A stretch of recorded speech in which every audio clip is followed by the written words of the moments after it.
You see, that's the tone you see throughout the American Revolution. When you get to the end of the Revolution, 1781, the Battle of Yorktown, where the British lay down their arms, and that's the end of the American Revolution.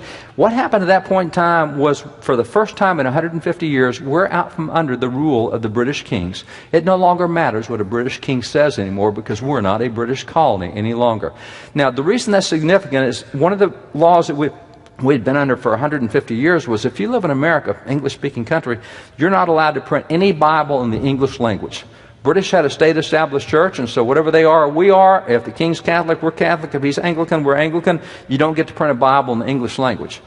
But as a result of what happened in the American Revolution, we're no longer under that law. And so within months of the final battle at Yorktown, a plan is proposed to print the first English-language Bible in America. Now, we printed Bibles in America a lot before that. The first Bible printed in America is 1661. John Eliot, the Apostle of the Indians, printed the Bible for the Indians, but it was in the Massachusetts Indian language. It was not in English. We printed Bibles in Massachusetts and Cherokee and Shawnee and Ojibwe and every language you can think of, and French and Latin, Italian and Greek, everything except English, until the Battle of Yorktown. We come up with a plan that says we need an English-language Bible. September 1782, that Bible rolled off the presses. It's called the Bible of the American Revolution. It's one of the rarest books in American history. They printed 10,000 copies back then. There's only 8 left in the world today. I have one of those 8 copies, those original copies.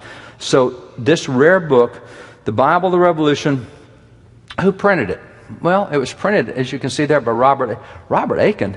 He's the official printer of the Continental Congress. He's the one who prints all the congressional stuff.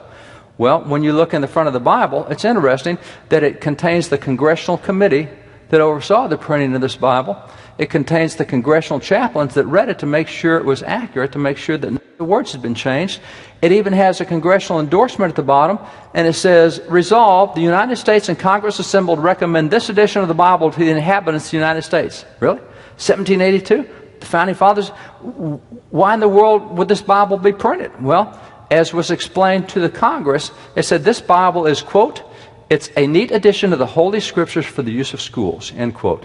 There's the actual handwritten document. Well, the first Bible printed in English in America done in 1782, and it's got congressional endorsement, and it's done for the use of schools?